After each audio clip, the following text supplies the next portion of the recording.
జై పాపన్న మహారాజుకి నేను గోల్కొండకి మహారాజునైతే సర్దార్ సర్వాయి పాపన్న ఆయన గురించి చెప్పాలంటే ఒక చరిత్ర. ఒక తెలుగువాడు ఇంతటి మహాయోధుడు, ఇంత భువనగిరి దాన్ని పాలిస్తూ తర్వాత గోల్కొండ కిల్లాని కూడా అధిష్ఠించి గోల్కొండ కోటను కూడా ఏలిన మహానుభావుడు, గొప్ప వ్యక్తి. అలాంటి గొప్ప వ్యక్తులు మన చరిత్రలో వాళ్ళ గురించి మనం తెలుసుకుంటూ ఉంటే, మనం ఆలోచిస్తూ ఉంటే వాళ్ళ స్ఫూర్తి నుంచి మనం కూడా ఎంతో గొప్ప ఇదవ్వచ్చు. సరే, మెయిన్ ఇంకోటి ఏంటంటే ఇవాళ టీజర్ లాంచి, ఈ ఆడియో ఇదంతా దీనికి అంతటికే ఇవాళ పోస్టర్ లాంచి ఇవన్నీ చేసాం.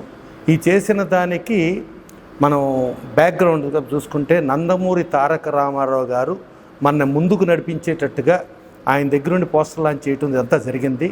నందమూరి తారక రామారావు గారు మనకు మద్రాసులో తెలుగు, తమిళ, మలయాళ, కన్నడ, హిందీ అన్ని భాషలో అక్కడ ఉంటే, ఒకప్పుడు మన కలకటాలో పుట్టి కొల్హాపూరు, షోలాపూరు, బాంబే, పూణే నుంచి మొదలయ్యి మద్రాసు వచ్చిన తర్వాత మద్రాసు నుంచి హైదరాబాద్ రావాలంటే హైదరాబాద్లో ఉన్న టెక్నీషియన్స్ని డెవలప్ చేసింది first the great NT Ramarao గారు. ఆయన ఫైట్ మాస్టర్ కావాలంటే సంగారెడ్డి అర్జెంటుగా ప్రభు గౌడ్ పిలవండే, ఆయన ఫైట్ మాస్టర్ అనేవారు. అలాగే సంగారెడ్డి కల్లు కాంపౌండ్లో ఉన్న వాళ్ళందరినీ పిలిపించి వాళ్ళని ఫైటర్స్గా చేయటం. అలాగే డ్యాన్స్ మాస్టర్ డ్యాన్స్ కావాలంటే ముక్కురాజు గారిని పిలవమంటాం. అలాగే డ్యాన్సర్స్ని చేయటం. అలా తెలంగాణలో సినిమా పరిశ్రమకి సంబంధించి ఉపాధిని కల్పించింది నందమూరి తారక రామారావు, మహానుభావులు. అలాగే ఆయన ముఖ్యమంత్రి అయిన తర్వాత కూడా ఇక్కడ బియ్యం తినడానికి ప్రాబ్లం అనుకుంటే ఇవాళ ఆ బియ్యం నుంచి సన్న బియ్యం తినే రేంజ్కి తీసుకెళ్ళింది నందమూరి తారక రామారావు. అలాగే 610 6 నుంచి 10 వరకు చదివితే ఇక్కడ లోకల్ అని 610 జీవో తీసుకొచ్చింది నందమూరి తారక రామారావు. ఇక్కడ అప్లాండ్ అయ్యుండి నీళ్లు కింద నుంచి పైకి రావాల్సి వస్తే కంపల్సరీ పవర్, ఎలక్ట్రిసిటీ కావాలి. ఆ ఎలక్ట్రిసిటీ 50 రూపాయలు ఇవ్వండి, మీరు ఎంతైనా స్లాబ్ వాడుకోండి అని రైతాంగానికి అద్భుతంగా చేసింది ఎన్టీ రామారావు. సో అలాంటి ఎన్టీ రామారావు గారు ఆయన దర్శకుడుగా మొట్టమొదటి సినిమా సీతారామ కళ్యాణం, ఆయన కార్డులో పేరేసుకోవాల. ఆ సినిమాలో ఎక్కడ కూడా దర్శకుడు పేరు ఉండదు. రెండవ సినిమా గులేబకావళి కథ, దానిలో కూడా కార్డులో పేరేసుకోవాల.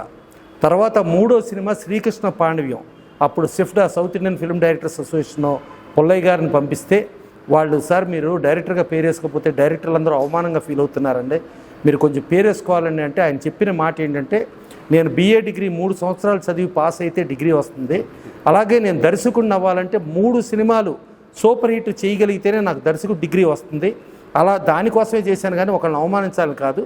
సరే, మీరు ఇప్పుడు అంటున్నారు కాబట్టి 90% నాకు ఆల్రెడీ శ్రీకృష్ణ పాండవ్యం అయిపోయింది, దీంట్లో పేరేసుకుంటా.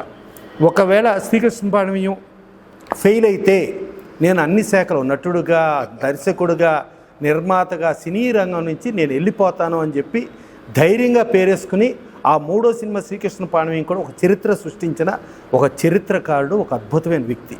అలాంటి అద్భుతమైన వ్యక్తి, ఒక చరిత్రకారుడు ఉండగా ఇవాళ మనం సర్దార్ సర్వాయి పాపన్నది లాంచ్ చేసుకుంటాం. ఆయనకు కూడా ఏంటంటే మన తెలుగువారి పౌరుషాలు, పరాక్రమాలు ఇవన్నీ అంటే చాలా అద్భుతంగా ఫీల్ అవుతారు. అలాగే మన బాలకృష్ణ గారు కూడా చూసుకుంటే గౌతమిపుత్ర శాతకర్ణి ఆయన చేశారు. ఒక అమరావతి నుంచి మొదలెట్టి, ఒక మంచిరేవుల నుంచి మొదలెట్టి, ఒక మహిళకి భర్త చనిపోయిన తర్వాత కూడా ఆవిడికి అగ్రతాంబూలం ఇచ్చి ఆవిడికి చేసిన వ్యవహారం.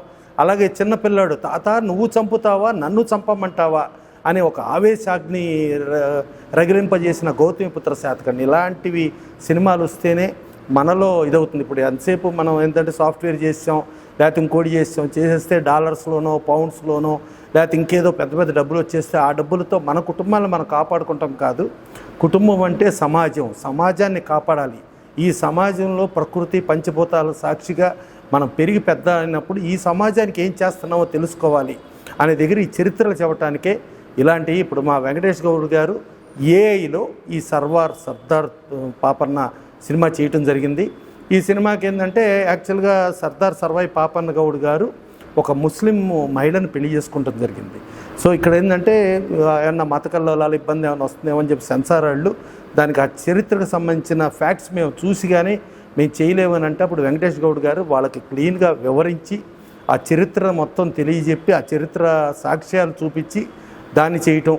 తర్వాత ఆయన గోల్కొండ కోట ఇచ్చేసి ఆయన క్లైమాక్స్లో ఆయన ఇచ్చేయటం, ఇదంతా కూడా వాళ్ళు కట్ చేయమన్నా కూడా అవన్నీ చారిత్రక సత్యాలు తెలియజెప్పి దాని నుంచి బయటికి రావటం. ఇట్లాంటి బయటికి వచ్చిన సినిమాలో గతంలో మా రామకృష్ణ గౌడ్ గారు ఇప్పుడు 2000లోనే కృష్ణ గారు సుమన్ గారిని పెట్టి సర్దార్ సర్వాయి పాపన్న ఆయన సినిమా చేయటం జరిగింది. సినిమా చేసి రామకృష్ణ గౌడ్ గారి నిర్వహణలో జరిగింది. ఇవాళ ఏఐలో సర్దార్ సర్వాయి పాపన్న గౌడ్ గారి గురించి చాలా అద్భుతంగా, అంటే ఇవాళ మనం చూసాం, నరసింహ చూసాం, గ్రాఫిక్స్ ఏఐలో ఎంత సూపర్ హిట్ అయిందో చూసాం. డెఫినెట్గా ఇలా సర్దార్ సర్వాయి పాపన్న ఇలాంటి సినిమాలు వస్తే మన యువతకే ఆవేశం స్ఫూర్తి రగిలింపజేసే సినిమాలు. ఇప్పుడు అల్లూరి సీతారామరాజు ఇట్లా చరిత్రలు చూస్తుంటే ఆ చరిత్రలో ఎప్పుడు ముందుకెళ్తాయి. ఇవాళ మనం చూస్తున్నాం, మన భోగాపురం ఎయిర్పోర్ట్కి నరేంద్ర మోడీ గారు వచ్చి Alluri Sitaramaraju Bhogapuram airport international airport అని పెట్టారు. అంటే మన దగ్గర ఇంత మహాపురుషులు మహాయోధులు ఇంతమంది ఉంటే ఈ ఇంతమంది మన ఎయిర్పోర్ట్లకు పెట్టుకోవచ్చు, మన బస్ స్టాండ్లకు పెట్టుకోవచ్చు, అట పెట్టుకోవచ్చు. నాకు కర్ణాటక వెళ్తే కన్నడ ఎయిర్పోర్ట్ చూడంగానే కెంపెగౌడ ఎయిర్పోర్ట్ అని చెప్పి అక్కడ ఆయన గుర్రం మీద ఎక్కి ఆయన ఆ యోధుడు ఆ విగ్రహం అక్కడ కనబడతా అంటే ఆ కర్ణాటక కన్నడిలో ఇంత పౌరుషవంతులా అనుకుంటాం. మహారాష్ట్ర వెళ్తే శివాజీ మహారాజు సంభాజీ మహారాజు అలా చూస్తాం. అలాగే తమిళనాడు వెళితే తమిళనాడులో అన్నాదురై కానించి ఎంజీఆర్ జయలలిత గారు ఇట్లా ఇంతమంది చూస్తుంటాం. సో మన యోధుల్ని మనం చేసుకుని మన యోధుల్ని మనం సత్కరించుకుని మన యోధుల్ని మనం స్మరించిన రోజునే మనకి చరిత్ర ఉంటుంది, ఆ ఇది ఉంటుంది. లేకపోతే ఎవరైనా మనం అలా కాకుండా ఉంటే మనకు పుట్టగతులు ఉండవు. డెఫినెట్గా ఇవాళ వెంకటేష్ గౌడ్ గారు పాపం ఈ సినిమాని సెన్సార్ వాళ్ళకి అన్నీ అర్థమయ్యేటట్టు చెప్పి వాళ్ళకి యాక్చువల్గా ఒక స్టేజ్లో టైటిల్ మార్చమంటే టైటిల్ని కన్విన్స్ చేసి తర్వాత నెంబర్ ఆఫ్ కట్స్ చెప్తే ఆ కట్స్ను కూడా కన్విన్స్ చేసి ఇవాళ ఆ సంఖ్యలోంచి బయటకు వచ్చి వాళ్ళ బ్రహ్మాండంగా వచ్చి ఆగస్టు 21న రామకృష్ణ గౌడ్ గారి సహకారంతో, అలాగే మా సత్యనారాయణ గౌడ్ గారు తెలంగాణ స్టేట్ ఛాంబర్కి ఆయన ట్రెజరర్గా భారీ మెజారిటీతో గెలిచిన వ్యక్తి. అలాగే దీపక్ నాథి ఆయన కూడా ఈ మా డైరెక్టర్స్ దాంట్లో ఎప్పుడు కూడా రెగ్యులర్గా ఆయన సోషల్ మెసేజ్లు సోషల్ ఇది ఆయన బాగా యాక్టివ్గా ఉంటారు. ఇంతమంది వాళ్ళ వెంకటేష్ గౌడ్ గారి సపోర్ట్ ఉంటే ఇది కాదు, ప్రతి తెలుగువాడు చూడాల్సిన బాధ్యత ఉంది. మాకు చూసుకుంటే గతంలో మా దర్శక నిర్మాత ఒక ఆయన ఉండేవాడు గెద్దాడ ఆనందబాబు అని. ఆయన కూడా గౌడ్ సామాజిక వర్గానికి సంబంధించిన వ్యక్తి. ఆయన కూడా ముస్లిం మహిళని, అంటే మరి ఒకవేళ యాదృచ్ఛికమో లేకపోతే అనుకునో తెలియదు కానీ ఈ పాపన్న గౌడ్ గారు లాగా ఆయన కూడా అనుసరించి అలా చేయటం జరిగింది. ఆయనను చూసిన తర్వాత ఇదివరకు మాకేంటంటే మెడికల్లో రీఎంబర్స్మెంట్ అని ఉండేది. మేము దాంట్లో కొన్ని నీడీ పీపుల్కి ఇమీడియట్గా క్యాష్ అర్జెంటుగా ఇబ్బంది ఉన్న వాళ్ళకి ఇవ్వటానికి కూడా స్ఫూర్తి మాకైతే గద్దాడ ఆనందబాబు గారు స్ఫూర్తి. ఇవాళ మన సమాజం మొత్తానికి సర్దార్ సర్వాయి పాపన్న గౌడ్ గారు స్ఫూర్తిగా ఉండి, ఇది ఒక గౌడ్ సామాజిక వర్గమే కాదు, ఇప్పుడు మనం పక్కన చూసుకుంటే కన్నడ స్టార్ రాజ్కుమార్ ఫ్యామిలీ వాళ్ళు కూడా ఈడిగా, అంటే వాళ్ళు కూడా గౌడ్సే అంటారు. అలాగే మనం చూస్తున్నాం కర్నూలులో చూస్తే కేఈ కృష్ణమూర్తి గారి ఫ్యామిలీలు, అలాగే మన శ్రీకాకుళం అటు సైడ్ చూసుకుంటే గౌతులచ్చన్ గారి ఫ్యామిలీలు, సర్దార్ గౌతులచ్చన్ గారి ఫ్యామిలీలు, ఇట్లా వీళ్ళందరూ ఉన్నారు. వీళ్ళందరూ ఉండి not only this is not for the ఒక క్యాస్టు ఒక మతం ఒక జాతి అని కాదు, ఇది టోటల్గా తెలుగువాడి పౌరుష పరాక్రమాలకి సంబంధించిన చరిత్ర తెలుసుకుని దాని నుంచి స్ఫూర్తి పొంది మనం ఎలా తయారవ్వాలి ఏంటి అని అనుకునే దగ్గర ఒక ఏఐలో అత్యద్భుతంగా చిత్రీకరించిన వెంకటేష్ గౌడ్ గారికి ఈ సినిమాలో ఒక మంచి సూపర్ హిట్ ఇచ్చి ఆయన మంచి డబ్బులు వచ్చేటట్టుంటే డెఫినెట్గా ఏఐలో ఎన్నో చరిత్రలు మనం చాలామంది చరిత్రలు మన మరుగున పడిపోయినాయి. ఆ మరుగున పడిపోయిన ప్రతి చరిత్ర ప్రతి దీన్ని మనకు తీసుకుని వచ్చి పబ్లిక్ తెలియజెప్పే రేంజ్లో ఆయనకి ఇచ్చేయాలి. ఆయనకి సహకరిస్తున్న రామకృష్ణ గౌడ్ గారికి కృతజ్ఞతలు తెలియజేస్తూ, అలాగే మా సత్యనారాయణ గౌడ్ గారు, అలాగే మా దీపక్ నాథ్ గారు వీళ్ళందరూ కూడా ఉండి వెంకటేష్ గౌడ్ గారు ఒంటరి కాదు, వెంకటేష్ గౌడ్ గారి వెనకాల ఇంతమంది ఉన్నారు, ఇంత వ్యవస్థ ఉంది అని తెలియచెప్పి ముందుకెళ్తున్నాం. దానికి ప్రజలుగా మీరందరూ కూడా ఆయన నుంచి ఆయన చరిత్ర తెలుసుకుని స్ఫూర్తి పొంది తెలుగు వాళ్ళగా మనందరం సమాజానికి ఏం చేస్తున్నాం, సమాజం మన ఎన్టీ రామారావు చెప్పారు, సమాజమే దేవాలయం ప్రజలే దేవుళ్ళు. ఆయన రోజుకి ₹1,00,000 భారతదేశంలో ఏ నటుడు తీసుకున్న రోజులో ₹1,00,000 తీసుకుని కూడా ఇప్పటి వరకు నేను నా కుటుంబానికి ఉండా, ఇక నుంచి నా కుటుంబం అంటే నా సమాజమే నా కుటుంబం కోసం నేను వెళ్ళిపోతున్నా అని చెప్పి ఆయన సమాజంకు రావడం జరిగింది. అలాంటి సమాజానికి ఏం చేయాలనే దగ్గర డెఫినెట్గా ఒక సర్దార్ పాపన్న గౌడ్ గారి చరిత్రను చూసి ఆ చరిత్ర నుంచి స్ఫూర్తి పొంది మనం ఇంకా ముందుకు వెళ్ళాలని మనస్ఫూర్తిగా కోరుకుంటూ దీన్ని ఆదరించాలని ఆదరిస్తారని, దీనికి కుల మత జాతులు ప్రాంతాలకు అతీతంగా అందరూ చూసి దీన్ని అత్యద్భుతమైన సూపర్ హిట్గా చేసి వెంకటేష్ గౌడ్ గారిని ఈ ఒక్క సినిమానే కాదు ఆయన శతచిత్ర దర్శక నిర్మాతగా మారాలని కోరుకుంటూ థ్యాంక్ యూ. అందరికీ నమస్కారం. ఈరోజు సర్దార్ సర్వాయి పాపన్న ట్రైలర్, అలాగే పోస్టర్స్, అలాగే సిడి లాంచ్ చేయడానికి ముఖ్య అతిథి Telugu film producers secretary Prasanna Kumar అన్న గారి చేతుల మీదుగా చేయడం జరిగింది. అన్న నీకు చాలా చాలా థ్యాంక్స్, మాకు టైం ఇచ్చి చేసినందుకు. నిర్మాత వెంకటేష్ గౌడ్ గారు, అలాగే ఎస్ఎన్ గౌడ్ గారు, అలాగే దీపక్ న్యాతిక్ గౌడ్ గారు అందరూ పాల్గొన్నారు. ముఖ్యంగా సర్దార్ సర్వాయి పాపన్న గురించి మనందరికీ తెలిసిన విషయమే. ఇప్పుడు ఆయన 376వ సంవత్సరం అవుతుంది. ఆయన ఇప్పుడు వచ్చే 18th రోజు ఆయన బర్త్డే. ఆయన బర్త్డే సందర్భంగా 21 ఆగస్ట్ సినిమాని రిలీజ్ చేయబోతున్నాం. దాన్ని బాగా చేయడానికి మా వెంకటేష్ చాలా కష్టపడి చాలా బాగా చేయడం జరిగింది. నేను ఆర్కే ఫిలిమ్స్ ద్వారా దాన్ని డిస్ట్రిబ్యూషన్ చేస్తూ ఉన్నాను. పాపన్న గతంలో చాలా కోటలు జయించి దాదాపు మరి వందల ఊర్లను ఏలి, మన దగ్గర భువనగిరి కానీ, కిలాసాపురం కానీ, ఇక్కడ గోల్కొండ కానీ కోట ఏలి కింగై చాలా రోజులు పాలించడని చరిత్ర చెప్తుంది.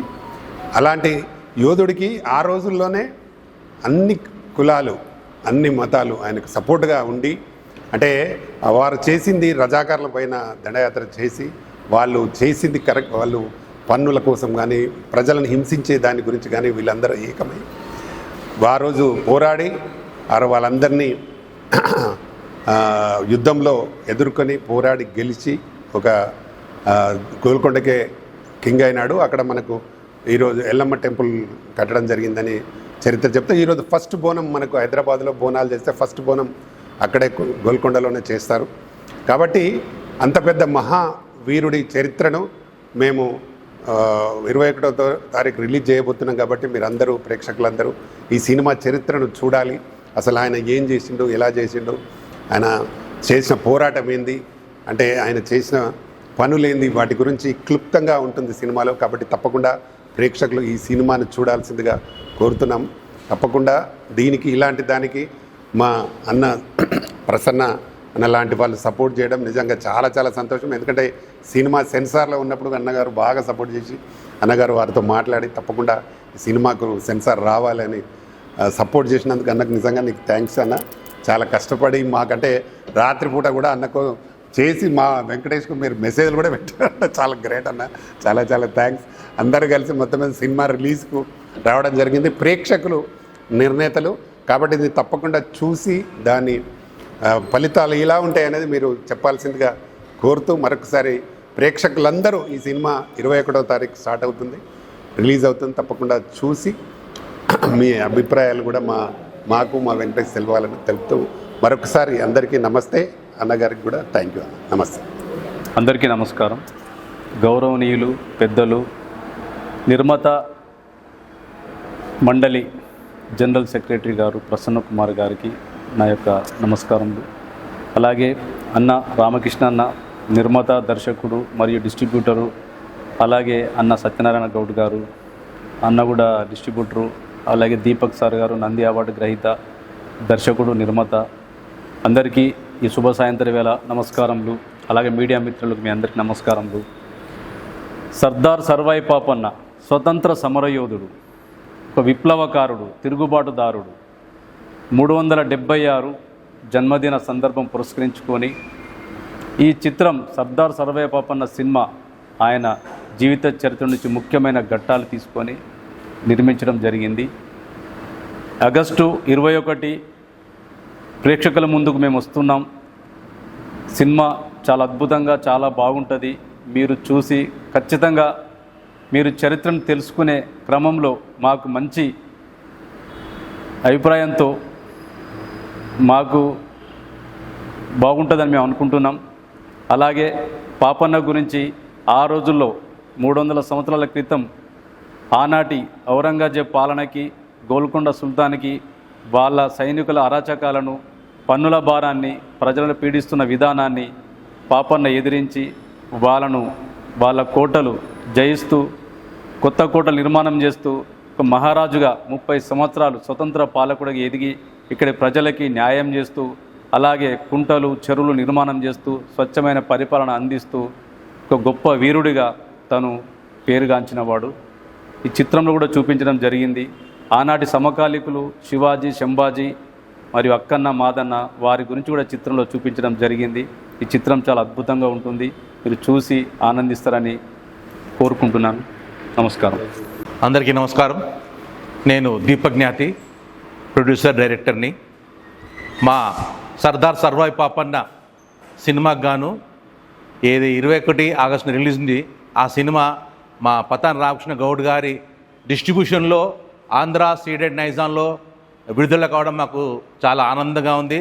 అలాగే ప్రొడ్యూసర్లకు సలహా సహకారాలే కాదు, వాళ్ళ ముందుండి నడిపించి ఎప్పుడు ప్రతి తోడుగా ఉండే మా ప్రసన్న కుమార్ గారు ఈరోజు మాకు ఒక సాంగ్ లాంచ్ చేయడము, పోస్టర్ లాంచ్ చేయడం, మాకు వారు అడిగిన వెంటనే మాకు తమ అమూల్యమైన సమయం మాకు ఇచ్చినందుకు వాళ్లకు ధన్యవాదాలు తెలియజేస్తున్నాను. అలాగే మన సత్యనారాయణ గారు మాకు చాలా తోడుగా ఉన్నారు.